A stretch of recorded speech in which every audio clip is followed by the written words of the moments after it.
Bom dia, paz do Senhor, como vocês estão? Como tem passado? Hoje foi o dia que o Senhor fez, vamos alegrar nele. Hoje nós vamos continuar a leitura do livro de 2 Crônicas. Vamos lá, vamos começar?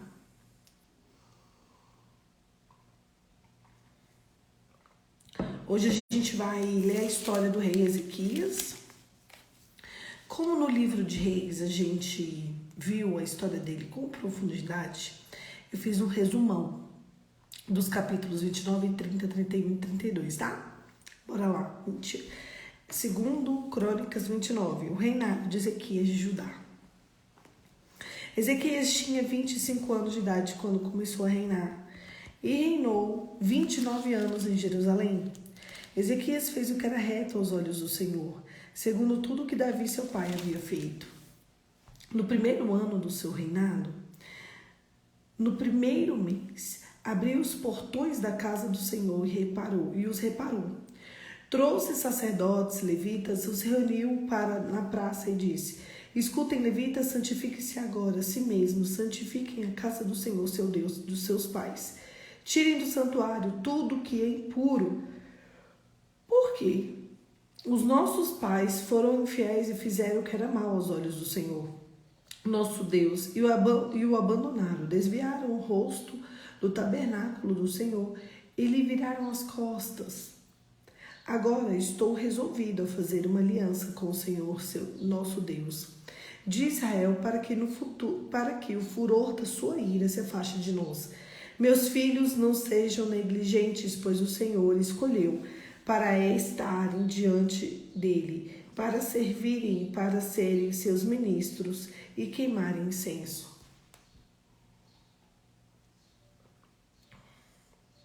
Os levitas purificam o templo. Congregaram seus irmãos, santificaram, vieram e cumpriram a ordem do rei. Então foram falar com o rei Ezequias no palácio e disseram: já purificamos toda a casa do Senhor, bem como o altar do holocausto, com todos os utensílios, a mesa da proposição e todos os seus objetos. Também todos os objetos que o rei Acaz, na sua infidelidade, jogou fora durante o seu reinado. Nós já preparamos e já santificamos. Eis que estão diante do altar do Senhor. Ezequias restabelece o culto. Então o rei Ezequias se levantou de madrugada e reuniu os chefes das cidades e subiu na casa do Senhor. Mandou trazer 7 novilhos, 7 carneiros, 7 cordeiros, 7 bodes, como oferta do pecado a favor do reino do santuário de Judá. E ordenou que os filhos de Arão, os sacerdotes, que ofereceram sob o altar do Senhor. Toda a congregação se prostrou. Quando entoaram um cântico de trombeta, soavam. Tudo isso até findar-se o holocausto. Ezequias tomou a palavra e disse: agora vocês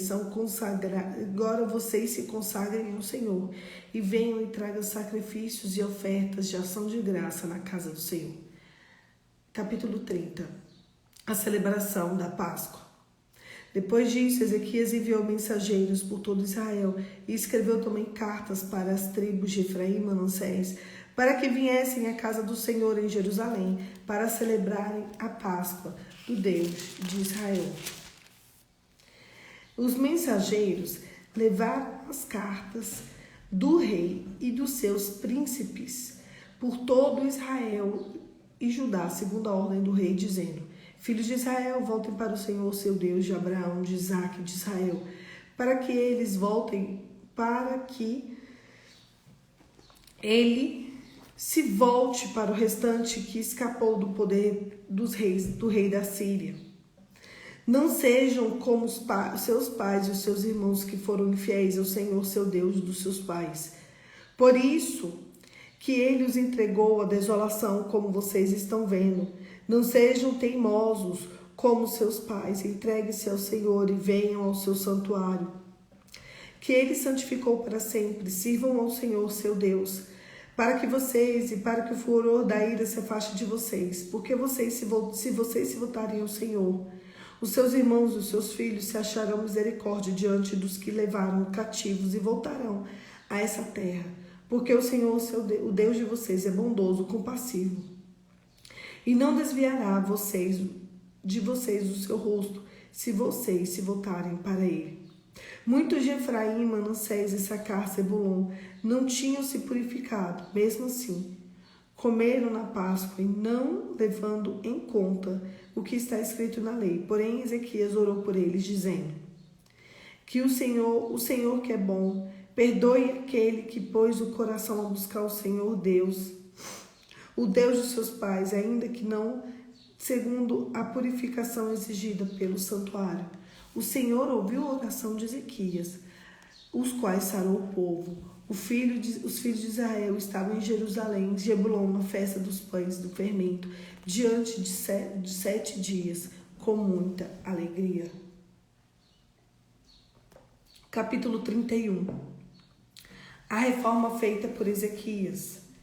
Acabando tudo isso, todos os israelitas que estavam ali na cidade de Judá quebraram as estátuas, cortaram os postes da deusa Aserá e derrubaram os lugares altos, os lugares em todo o território de Judá, de Benjamim, de Efraim, de Manassés, até que tudo tivesse sido destruído. Ordenou ao povo que morava em Jerusalém, que contribuísse com a sua parte devida aos sacerdotes, aos levitas, para que estes pudessem dedicar-se à lei do Senhor. Logo que divulgou esta ordem, os filhos de Israel trouxeram em abundância as primícias do real, do vinho, do azeite, do mel, de todo o produto do campo. Trouxeram também em abundância os dízimos de tudo. Capítulo 32. Senaqueribe invade Judá. Depois dessas coisas e dessa fidelidade, Senaqueribe, rei da Assíria, invadiu Judá. Sitiou as cidades fortificadas com a intenção de conquistá-las.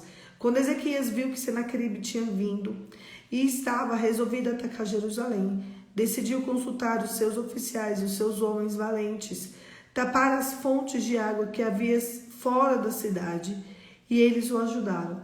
Assim, muitos dos povos se ajudaram e taparam todas as fontes, bem como os ribeiros que corriam pelo meio da terra, pois diziam: por que viria um rei das Sírias e acharia tanta água por aqui? Pôs os oficiais de guerra na frente do povo, reuniu-se na praça junto ao portão da cidade e lhes falou no coração, dizendo: sejam fortes e corajosos, não tenham medo nem se assustem por causa do rei da Síria, nem por causa dessa multidão que está com ele, porque conosco está alguém que é maior do que o que está com ele. Com ele está o braço de carne, mas conosco está o Senhor nosso Deus, para nos ajudar, para guerrear as nossas guerras. O povo se animou com as palavras de Ezequias, rei de Judá. O rei da Síria afronta Ezequias e ao Senhor. Depois disso, quando Senaqueribe, rei da Síria, com todo o seu exército, sitiava Laquis, ele enviou os seus servos a Ezequias, rei de Judá, e todo o povo de Judá que estava em Jerusalém, dizendo: assim Senaqueribe, rei da Síria, assim diz Senaqueribe, rei da Síria: em que vocês confiam? Vocês que estão aí em Jerusalém, que você está sitiada, por acaso não é Ezequias que está incitando vocês para morrerem de fome e de sede, dizendo: o Senhor nosso Deus nos livrará da mão do rei da Síria?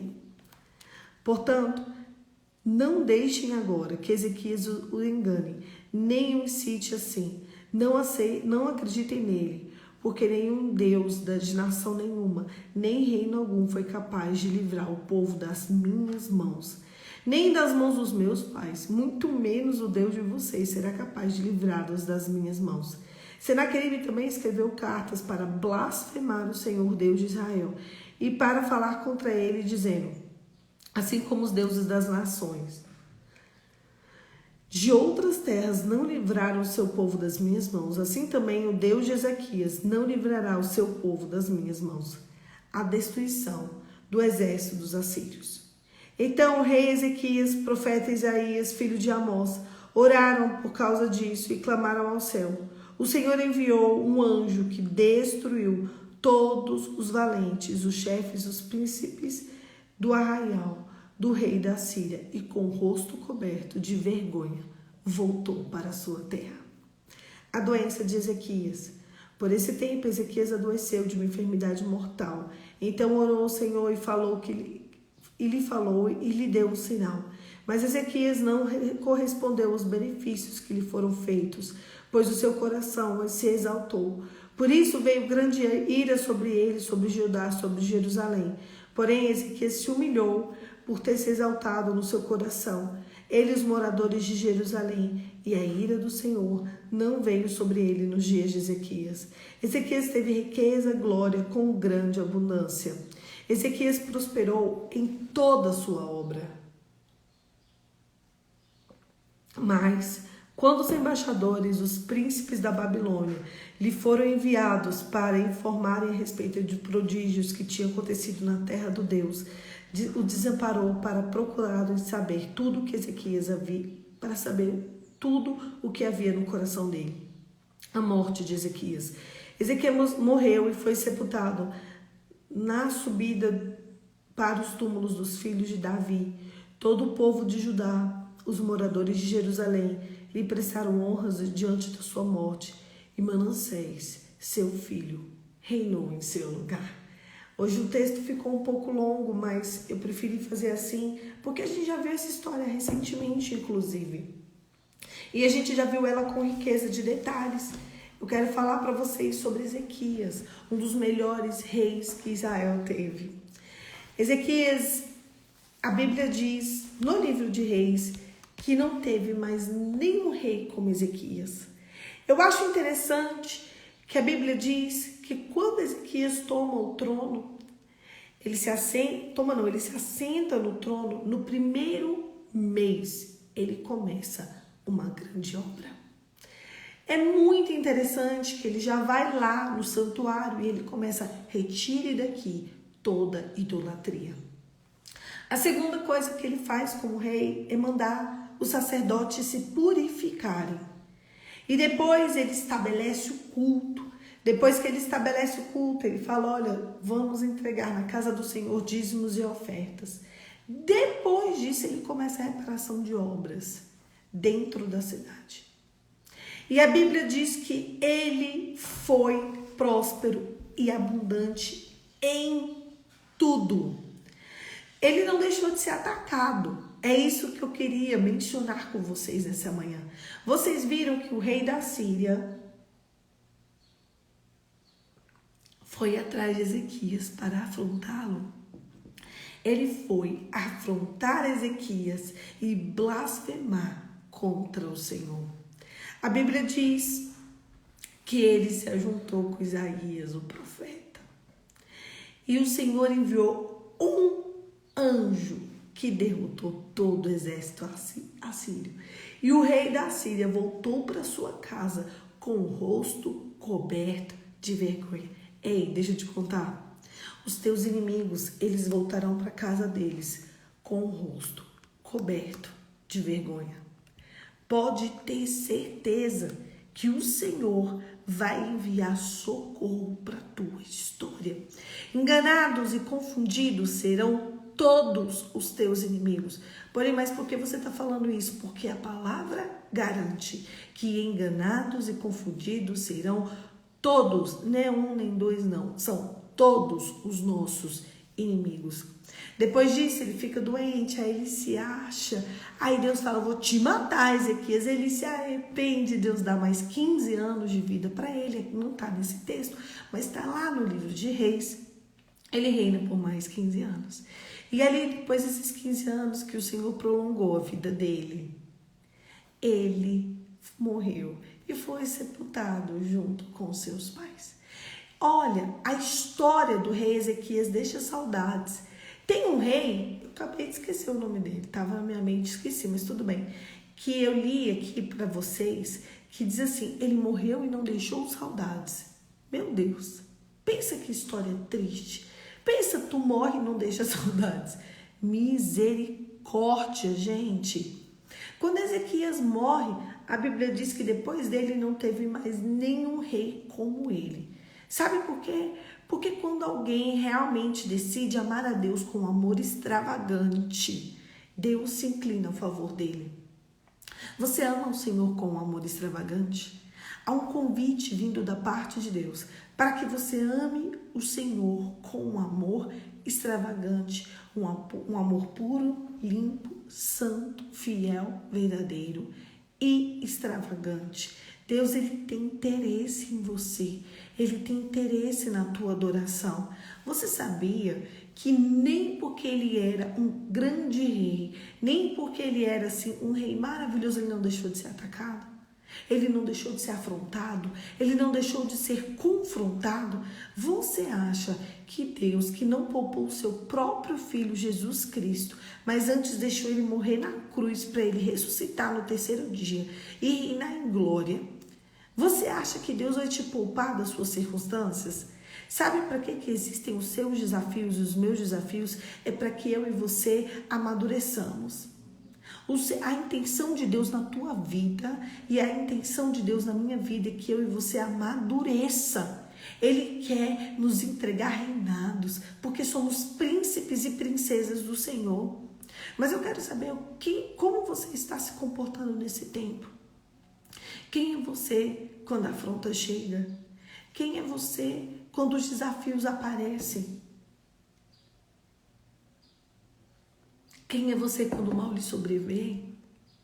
Quem é você quando você é tentado, confrontado, afrontado? Ei, esse desafio não é para a morte, não, é para a vida. Você está passando o que você está passando, não é para te destruir, não, é para te alavancar. Deixa eu te contar uma coisa. Deus quer te promover, Deus quer te colocar em um outro nível. Não existe uma pessoa ir além e a um outro nível se ela não for testada ao extremo. O Senhor, ele não quer destruir a sua história, ele quer refazer a tua história. E é por isso que ele te entregou grandes desafios. É para que a tua vida, a tua história seja refeita. Ele quer que você repare o templo que está dentro de você. Sabe por que você está enfrentando tantos desafios? É para que você seja um testemunho vivo na presença de Deus. Sabe por que eu enfrento tantos desafios? É para que eu seja um testemunho. É para que quando as pessoas olharem para nós, eles vejam em nós homens e mulheres segundo o coração de Deus. Seja forte e corajoso. Você viu o que Ezequias falou? Povo, o negócio é o seguinte: nós estamos passando desafios, mas eu quero dizer algo a vocês. Sejam fortes e corajosos. Não temas e não desanimes. Sabe por quê? O que está em nós é muito maior do que o está com ele.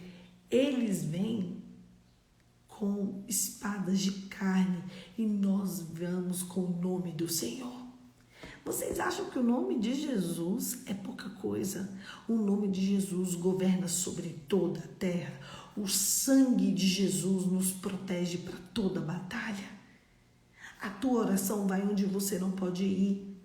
A tua adoração toca onde você não pode tocar. A tua intercessão vai onde você jamais iria.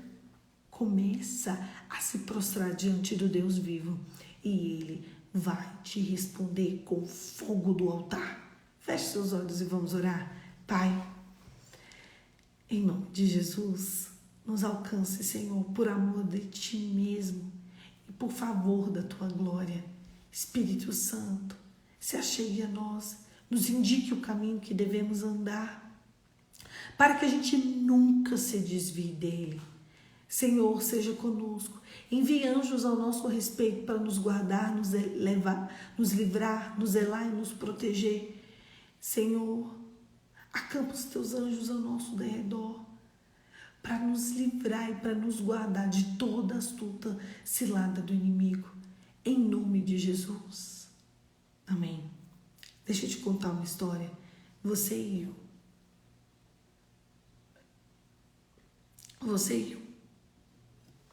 Nós estamos do lado vitorioso da batalha. A tua oração vai onde você não pode ir. A tua intercessão pisa em territórios que você não pisaria. A tua adoração chega no céu. Você está na terra, mas a tua adoração chega no céu. A tua entrega vai até onde nada e nem ninguém consegue alcançar. Entregue-se, pois, ao Senhor de verdade e Ele vai te responder com fogo.